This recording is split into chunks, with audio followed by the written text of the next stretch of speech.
So here we are. You saw that I had everything mocked up. I've cleaned everything. Some of you have asked for some action footage, so my son is out here filming, and let's get started. So what we did was we cleaned the paint on the sides and on the inside. So we're going to go ahead, we're going to bolt those in, and we're going to weld them. The reason we left the bolt holes is for location. Location, location, location, right? And if you notice, you look down here, this had a tab that came and bolted to there. We cut those off.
No fancy tools here, just wrenches. So, a couple of questions people have asked. We're running 030 thousandths wire with 75-25 gas in our MIG welder. Some people use the flux cord wire. It's totally okay. It's just a little bit more cleanup and prep. The other thing that you want to think about investing in is a copper spoon. When we were doing the fenders, again, it was just me out here to fill in the gaps. These are really handy to have. If you don't have a spoon, you can buy them from Eastwood or any other auto-body supplier. And I also have just this plain up straight piece of copper. So, either or. Super handy to have when filling in holes.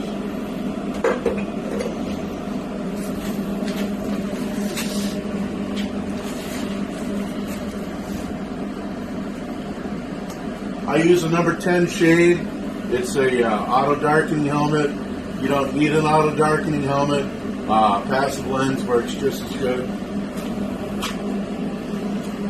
And all we're going to do right now is we're going to tack this stuff in place.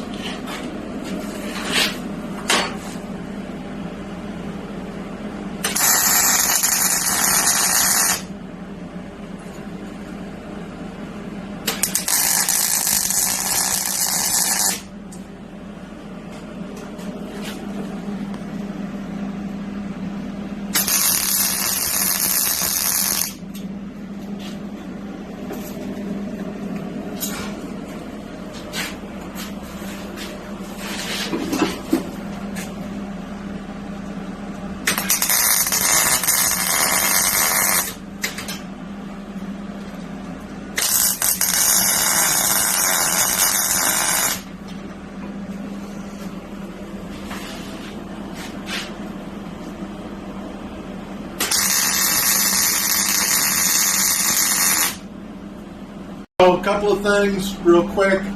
We're going ahead and we're going to put our roll cage in underneath our dashboard. Metal's been cleaned. I made sure that the frame was still parallel with our floor, and just a simple combination square, nothing fancy. You know me, I've made a couple of videos. I don't normally get on a soapbox, but just a quick PSA. When you're cleaning parts and you got greasy parts, sometimes people will use brake cleaner to clean their parts off. Can't recommend that because brake clean has chlorine in it, and it makes a chlorine gas when you weld on it. There was a, what do you call it, urban legend where a guy was welding on a fuel strap tank on a dump truck, and the chlorine gas got into his lungs and burned the inside of his lungs. So if you're going to clean with anything, clean with non-chlorinated parts cleaner. I prefer just a wire brush and glass cleaner. Works really well.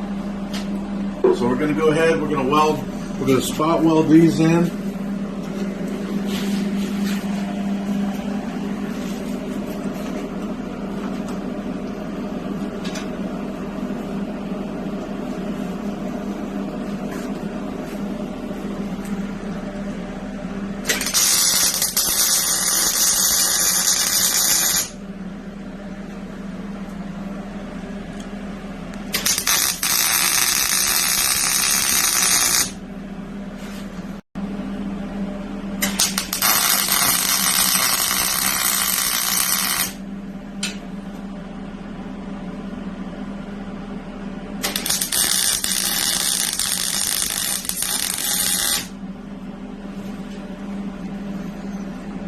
That easy.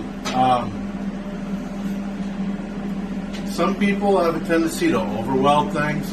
This is lightweight tubing and sheet metal, so maybe 3/4 of an inch on 6 inches.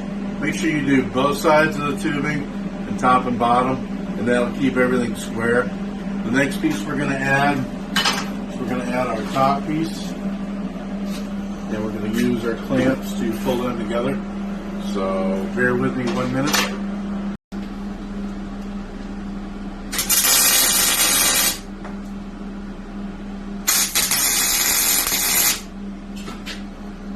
And there you go. Your dashboard is tacked in. We're going to go ahead and we can't go much further today. I need to do some machine work. But what I am going to try to do this afternoon is take the rear fenders off and start fitting my seat pan to be the 13 inches with the rules, maximum height off the floor that the national rules allow. So I'll see you in a little bit. Hey there, so been real busy. We got the dash fit up, tacked in. You saw that earlier. Now we're working on the seat pan. Went and reviewed the rules. 13 inches above the ground. 13 inches. So this 1-inch tubing works out really well. So what I'm doing is I'm making some brackets. These pieces here, they're not done yet. I got to finish them. They're kind of just plain looking, but you get the idea. These are going to weld onto there and bolt through the frame. Not quite sure exactly where the seat's going to go, to make sure that we get our weight ratio correct. I'm going to try to keep my spine in line with the axle. So by building these brackets, can kind of let me slide it around before I nail it in place. So I'll keep you posted. Hey everybody, last video of the day. Almost out of propane, but as promised, we got the seat brackets done, and I'm fixing to just weld it up. Here's what we. So I took some 1x2 flat stock and made those brackets.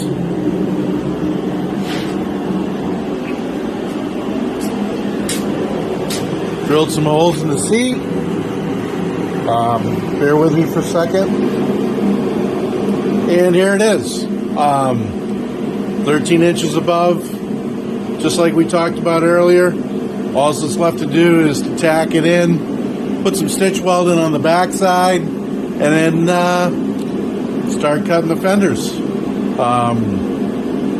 Hope you had a great weekend. We'll see you later.